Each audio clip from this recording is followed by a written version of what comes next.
Hi everyone, we hope you're having a great summer. So for those of you who follow Mason Alexander here on LinkedIn, you might have noticed over the last couple of months that we've run quite a few polls.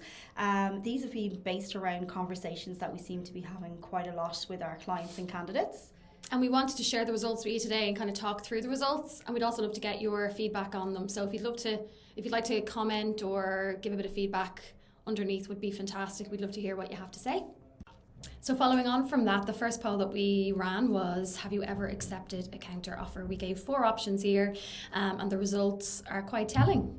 So the great news is that almost 60% of people who answered this question said no thanks, they much rather accept a new offer of employment. However, there was just over 20% of candidates said that they would accept a counter offer from their current employer.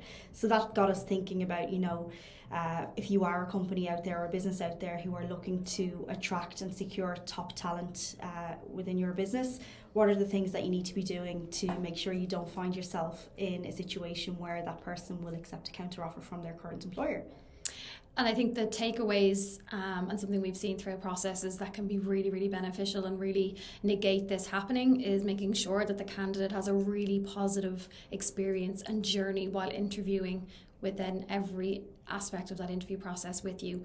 Making sure it's timely, that the first, second and potentially third round are in quite close proximity to each other, just to keep the process nice and quick for them. Keeping it to kind of 2 to 3 rounds. I think after that it's a bit lethargic for the candidate to try and go through much more than that. Feedback, providing really constructive feedback to candidates after each process, just to ensure they know how they're doing and how they fare and how they can improve for maybe the next and final round. And making sure that you're selling the company to the candidate and offering the job prospects and what their career will look like when they work with you. And also, and most importantly, is when you have clarity on the salary, what they're looking for, that you go with a competitive offer, just to ensure that they don't go ahead with the counter offer from their current company.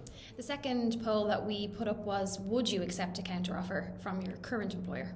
And the results of this one were really interesting. So as you can see, it's almost 50-50. However, slightly more than 50% of candidates who answered this question said yes, they would accept or consider a counteroffer from their current employer.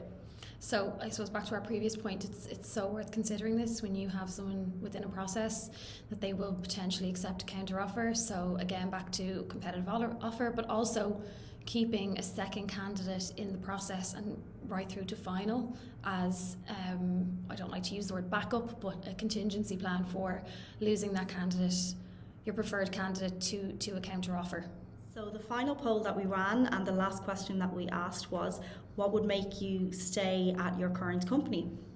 You can see the different options that we gave, and it's no surprise to see that the salary and benefits package came out top. So obviously very important for people is what's on offer, and close second is the work from home and flexibility options that companies offer. So really important to keep these in mind.